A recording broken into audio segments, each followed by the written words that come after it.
ചേട്ടാ, കൊച്ചി നഗരത്തിൽ നടിയെ ആക്രമിച്ച കേസിൽ വിധി വരാൻ ഇനി 2 ദിവസം മാത്രമേ ബാക്കിയുള്ളൂ. എറണാകുളം പ്രിൻസിപ്പൽ സെക്ഷൻ കോടതിയിൽ 6 വർഷമായിട്ട് ഒരു അടച്ചിട്ട മുറിയിൽ ഉള്ളൊരു വാദമാണിത്. ഇപ്പം അതിൽ ഈ പ്രോസിക്യൂഷൻ മുന്നോട്ട് വെക്കുന്ന കുറച്ച് വാദങ്ങളൊക്കെ പുറത്തു വന്നിട്ടുണ്ട്. ദിലീപ് കാവ്യ മാധവനുമായിട്ടുള്ള അവിഹിത ബന്ധം അറിഞ്ഞതോടെയാണ് മഞ്ജു വാര്യരുമായിട്ടുള്ള വിവാഹബന്ധം വേർപിരിഞ്ഞത്.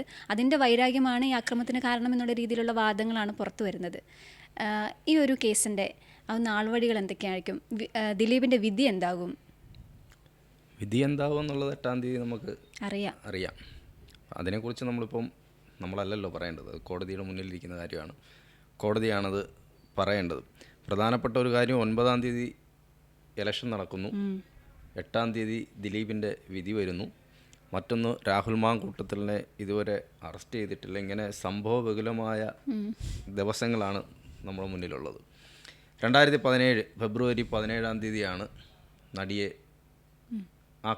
ആക്രമിച്ച് ദൃശ്യങ്ങൾ പകർത്തുന്നത്. അതിനുശേഷം ഒരു 2 ദിവസം കഴിഞ്ഞപ്പോൾ കൊച്ചിയിലെ ദർബാർ ഹാളിൽ ഈ സിനിമാ താരങ്ങളൊക്കെ പ്രതിഷേധിച്ചുകൊണ്ട് ഒരു മീറ്റിംഗ് നടത്തുന്നു.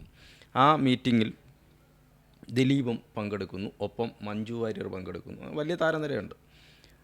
എല്ലാവരും പ്രസംഗിച്ച കൂട്ടത്തിൽ മഞ്ജു വാര്യരും പ്രസംഗിച്ചിങ്ങനെ വന്നപ്പോൾ അവസാനം പറഞ്ഞു, ഇതിൻ്റെ പിന്നിൽ, അതായത് പല ഡ്രൈവർമാരും ഞങ്ങളെ ഷൂട്ട് കഴിഞ്ഞ് പാതിരാത്രിയൊക്കെ വീടുകളിൽ കൊണ്ടാക്കിയിട്ടുണ്ട്. അവരുടെ സുരക്ഷയിലാണ് ഞങ്ങളുടെ യാത്ര. പക്ഷേ ഇതിൻ്റെ പിന്നിൽ വലിയ ക്രിമിനൽ സംഘമുണ്ട്, ഗൂഢാലോചനയുണ്ട് എന്ന് മഞ്ജു വാര്യർ പറയുന്നു. അതിനുശേഷമാണ് ഈ കേസ് വലിയ മാധ്യമ ശ്രദ്ധയിലേക്ക് വരുന്നത്. കാരണം മഞ്ജു വാര്യർ എന്തുകൊണ്ട് ഇങ്ങനെ പറഞ്ഞു, അതിൻ്റെ പിന്നിലേക്ക് ആളുകൾ പോയി. അതിനിടയ്ക്ക് പൾസർ സുനിയെ അറസ്റ്റ് ചെയ്യുന്നു.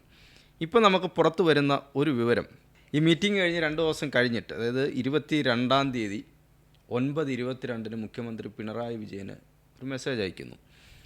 അദ്ദേഹം ഉറങ്ങിയിട്ട് കുറച്ച് ദിവസമായി, സമാധാനമില്ല, എന്നെ എല്ലാവരും കുറ്റപ്പെടുത്തുകയാണെന്നൊക്കെ പറഞ്ഞിട്ടാണ്, സാറിൻ്റെ ധൈര്യത്തിലാണ് ഞാൻ ഇപ്പോൾ ഇവിടെ നിൽക്കുന്നതെന്നൊക്കെ പറഞ്ഞിട്ടുള്ള മെസ്സേജായിരുന്നു. പക്ഷേ ആ മെസ്സേജിനും അദ്ദേഹത്തെ അറസ്റ്റിൽ നിന്ന് രക്ഷപ്പെടുത്താൻ കഴിഞ്ഞില്ല. അപ്പോൾ ദിലീപിൻ്റെ പേര് പതുക്കെ ഈ കേസുമായി ബന്ധപ്പെട്ട് മുന്നോട്ട് വരുന്നു. ദിലീപും കാവ്യ മാധവനും തമ്മിലുള്ള ബന്ധം, ആ ബന്ധം മഞ്ജു വാര്യരെ അറിയിച്ചത് ഈ ആക്രമിക്കപ്പെട്ട നടിയാണ് എന്നുള്ള ആരോപണമാണ്. അത് കാരണമാണ് ഇവർ വിവാഹമോചനത്തിലേക്ക് പോയത് എന്നാണ്.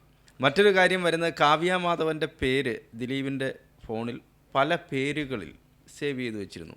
അപ്പോൾ മെസ്സേജുകൾ ഇങ്ങനെ വരുന്നു. ആ മെസ്സേജൊക്കെ മഞ്ജു വാര്യർ കാണുന്നു. അങ്ങനെ സംശയം തോന്നി. ഇവരെല്ലാം വലിയ അടുപ്പമായിരുന്നു. ഈ പറയുന്ന ഒരു 3-4 നടിമാരുണ്ടായിരുന്നു. സംയുക്ത വർമ്മ, അതുപോലെ തന്നെ നമ്മുടെ ഗീതു മോഹൻദാസ്, ഈ പറയുന്ന ഒരു മഞ്ജു വാര്യർ, ആക്രമിക്കപ്പെട്ട നടി, ഇവരെല്ലാം വലിയ കൂട്ടായിരുന്നു.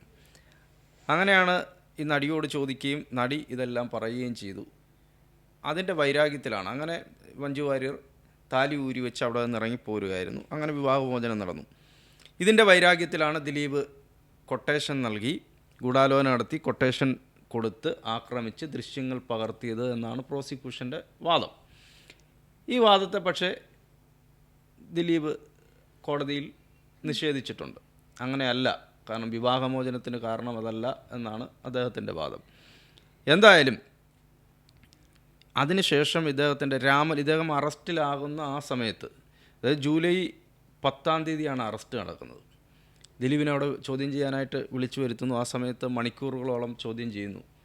രാവിലെ പോയ ദിലീപിനെ മണിക്കൂറുകൾക്ക് ശേഷം അറസ്റ്റ് ചെയ്തു എന്നുള്ള വാർത്തയാണ് നമ്മൾ കേൾക്കുന്നത്. 85 ദിവസം ജയിലിൽ കിടക്കേണ്ടി വന്നു.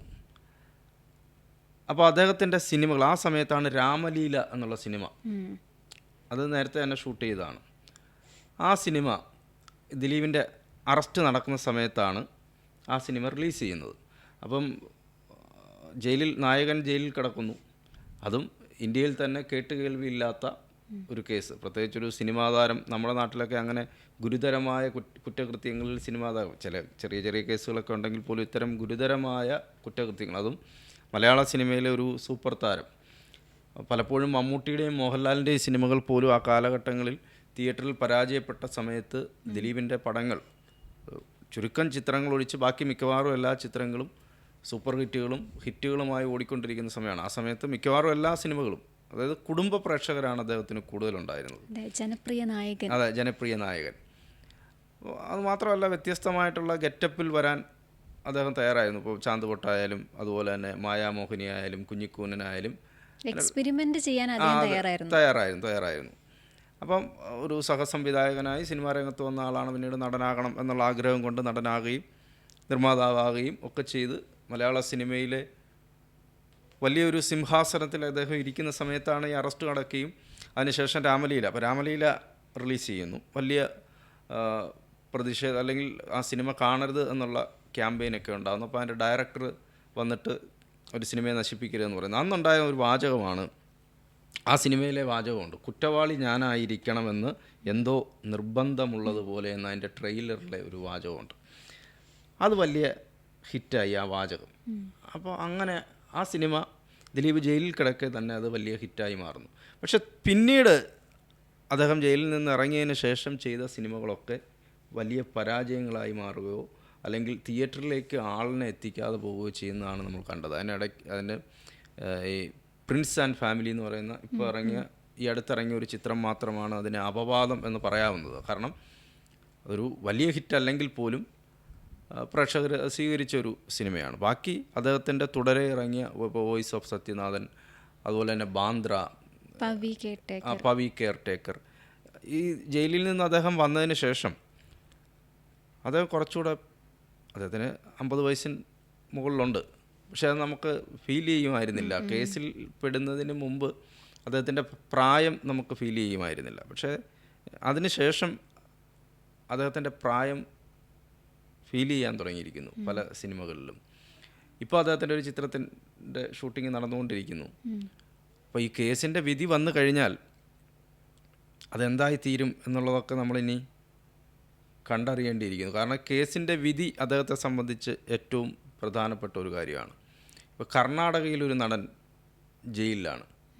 കർണാടകയിലെ ഈ സിനിമാ നടൻ്റെ കാമുകിക്ക് മോശം മെസ്സേജ് അയച്ച ഈ നടൻ്റെ ആരാധകൻ, അപ്പോൾ ആരാധകനെ കൊന്നുകളഞ്ഞു. വലിയ ഫാനാണ്, ബിഗ് ഫാനായിട്ടുള്ള ഇയാളിങ്ങനെ നിരന്തരം മോശം കമൻറ്റുകൾ അയക്കുന്നു, മെസ്സേജുകൾ അയക്കുന്നു. അങ്ങനെ ഈ സ്ത്രീ പറഞ്ഞു ഇയാളെ തട്ടണം.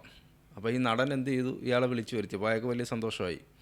കാരണം താൻ ആരാധിക്കുന്ന, ദർശൻ എന്നാണ് ആ നടൻ്റെ പേര്, താൻ ആരാധിക്കുന്ന നടൻ തന്നെ നേരിട്ട് വിളിച്ചിരിക്കുകയാണ്. അതിൽ വലിയൊരു സന്തോഷമില്ലല്ലോ.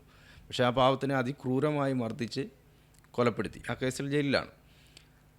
അതുപോലെയാണ് ഇപ്പോൾ ഇവിടെയും ഈ കേസിൽ ദിലീപ് 8ാം പ്രതിയാണ്. 10 പ്രതികളാണ് മൊത്തമുള്ളത്. പൾസർ സുനിയാണ് 1ാം പ്രതി. പൾസർ സുനി നേരത്തെയും പല ആളുകളുടെയും ഡ്രൈവറായി ജോലി ചെയ്യുകയും ഒക്കെ ചെയ്തിട്ടുള്ള ആളാണ്. പൾസർ സുനിക്ക് ക്രിമിനൽ പശ്ചാത്തലം ഉണ്ട് എന്നുള്ളത് ഈ കേസിൽ പ്രതി ചേർക്കപ്പെട്ടതിന് ശേഷം പുറത്തു വരുന്ന വിവരങ്ങളാണ്. മുമ്പ് തന്നെ പലരും പല സംഭവങ്ങളും പറഞ്ഞിട്ടുണ്ട് ഈ പൾസർ സുനിയെ സംബന്ധിച്ച്. എന്നോട് തന്നെ പലരും പറഞ്ഞിട്ടാണ്. ഇപ്പോൾ ഞാനത് ഇവിടെ പറയുന്നില്ല, അതിൻ്റെ ആവശ്യമില്ല എന്നുള്ളതുകൊണ്ടാണ്.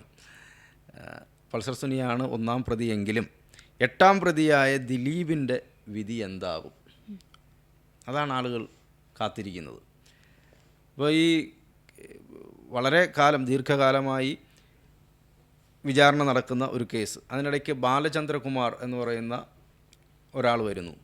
അദ്ദേഹം ദിലീപിനെ വെച്ചിട്ട് സിനിമ ചെയ്യാനായി സംവിധാനം ചെയ്യാൻ വന്ന ആളാണ്. ഇന്ന് ബാലേന്ദ്രൻ കുമാറിൻ്റെ വെളിപ്പെടുത്തലുകൾ പിന്നീട് ആ കേസിൽ തെളിവായി മാറുന്നു. അങ്ങനെ പക്ഷേ ബാലേന്ദ്രകുമാർ കരൾ രോഗം ബാധിച്ച് ഈ കേസിന് വിധി വരുന്നതിന് മുമ്പ് തന്നെ അദ്ദേഹം മരണപ്പെട്ടു. ശരിക്കും പറഞ്ഞ ഒരു സിനിമ പോലെ സസ്പെൻസ് ത്രില്ലറായിട്ടുള്ള ഒരു സംഭവം, നമ്മൾ കേട്ടുകേൾവിയില്ലാത്ത ഒരു നടി, ഒരു സ്ത്രീയുടെ ജീവിതത്തെ തന്നെ മാറ്റിമറിക്കുന്ന തരത്തിൽ അവരുടെ ദൃശ്യങ്ങൾ പകർത്തി, കൊട്ടേഷൻ കൊടുത്ത് ദൃശ്യങ്ങൾ പകർത്തി അവരെ ഇല്ലാതാക്കുക. ഒരാളുടെ ദൃശ്യങ്ങൾ പകർത്തി അത് പുറത്ത് വിടുക, അല്ലെങ്കിൽ അത് വെച്ചിട്ട് ബ്ലാക്ക് മെയിൽ ചെയ്യുക എന്ന് പറയുന്നതാണ് ഏറ്റവും വലിയ ഒരു സ്ത്രീക്കെതിരെയുള്ള ഏറ്റവും വലിയ ആയുധം എന്ന് പറയുന്നത്, അവരെ ഇല്ലാതാക്കാൻ പറ്റുന്നത്. അപ്പോൾ ആ തരത്തിൽ ഒരു സെലിബ്രിറ്റി ആയിട്ടുള്ള ഒരാൾക്കെതിരെ ഉണ്ടായ ഒരു കേസ്, ഇപ്പുറത്ത് നിൽക്കുന്നത് ഗൂഢാലോചന നടത്തി എന്ന് പറയുന്നത്, ഇപ്പുറത്ത് നിൽക്കുന്നത് മലയാളത്തിലെ ആ സമയത്ത് ദിലീപ് സർവശക്തനായി സിനിമയിൽ നിൽക്കുന്ന സമയമാണ്. കാരണം തിയേറ്ററുകാരുടെ പ്രശ്നം വരുന്നു, തിയേറ്റർ ഉടമകളുടെ പ്രശ്നം വരുന്ന സമയത്ത് സമരത്തിലേക്ക് പോകും, അങ്ങനെയൊക്കെയുള്ള ചില വിഷയങ്ങളൊക്കെ വരുന്ന സമയത്ത് അന്ന് ദിലീപിൻ്റെ നേതൃത്വത്തിൽ ആ സമരം പൊളിക്കുകയും പിന്നെ തിയേറ്റർ ഉടമകളുടെ ഒരു സംഘടന ഉണ്ടാക്കുകയും ചെയ്യുന്നു. അവരെ പൊളിച്ച് സംഘടന ഉണ്ടാക്കുന്നു. നിർമ്മാതാവായിട്ട് അദ്ദേഹത്തിൻ്റെ രംഗപ്രവേശം ഉണ്ടാകുന്നു. അങ്ങനെ എല്ലാ അർത്ഥത്തിലും സിനിമയ്ക്ക് മുന്നിലും പിന്നിലും അദ്ദേഹം ഇങ്ങനെ ദിലീപാണ് തീരുമാനിക്കുന്നത്. ഇപ്പം ഓരോ സിനിമയിലും ആരൊക്കെ വേണം വേണ്ട എന്നൊക്കെ പറഞ്ഞിട്ട് കഥകൾ വരുന്നു. പിന്നെ സ്വാഭാവികമായിട്ട് ഒരാൾ വളർന്നു നിൽക്കുന്ന ഒരു സമയത്ത് അല്ലെങ്കിൽ അയാളുടെ ഒരു പ്രതാപകാലത്ത് അയാൾക്കെതിരെ ആരും ആരോപണങ്ങളുമായിട്ട് വരില്ല. അയാൾ വീണു എന്ന് കാണുമ്പോഴാണ് ഈ ശത്രുക്കളെല്ലാം രംഗത്ത് വരുന്നത്. സ്വാഭാവികമാണ്. നമ്മൾ ഒരു പ്രതാപിയായിട്ട് നിൽക്കുന്ന ഒരു കാലത്ത് നമുക്കെതിരെ ശബ്ദിക്കാൻ ആരുമുണ്ട്, അല്ലെങ്കിൽ നമ്മളെ ആ സമയത്ത് എന്തെങ്കിലുമൊക്കെ പറഞ്ഞിട്ടുണ്ടാവും. പക്ഷെ അത് പുറത്ത് പറയാനൊന്നും ആരും കാണത്തില്ല. പക്ഷെ അയാൾക്കൊരു വീഴ്ച ഉണ്ടായെന്ന് കാണുമ്പോൾ അവിടുന്ന് ഇവിടുന്ന് ഒക്കെ ആളുകൾ വന്നിട്ട് അങ്ങനെയായിരുന്നു ഇങ്ങനെയായിരുന്നു എന്നൊക്കെ പറയും.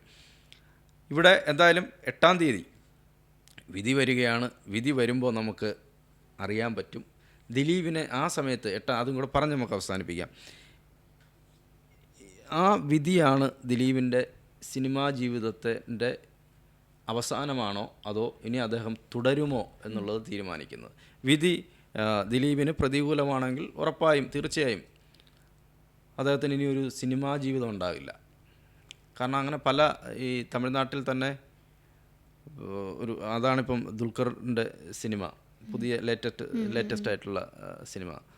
അദ്ദേഹം ഇതുപോലെ ഒരു കൊലപാതക കേസിൽപ്പെട്ടാണ്. അദ്ദേഹം ആ നടൻ അന്നത്തെ കാലത്ത് 50കളിൽ വലിയ സൂപ്പർ താരമായിരുന്നു തമിഴ്നാട്ടിലെ.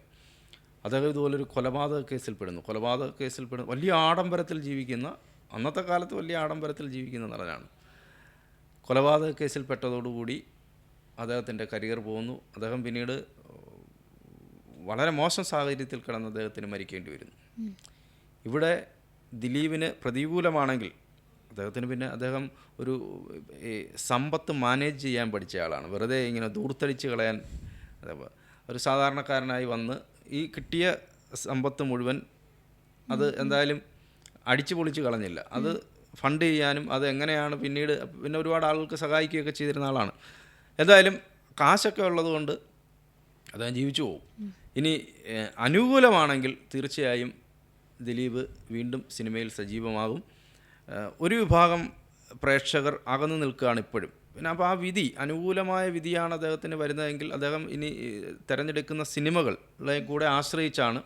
അതായത് ഇതുവരെ ചെയ്ത രീതിയിൽ സിനിമ മാറിപ്പോയി. ഈ ദിലീപിൻ്റെ കേസിന് ശേഷം പിന്നീട് സിനിമ തന്നെ മാറിപ്പോയി, സിനിമയുടെ മേക്കിങ്ങും ഒക്കെ മാറിപ്പോയി.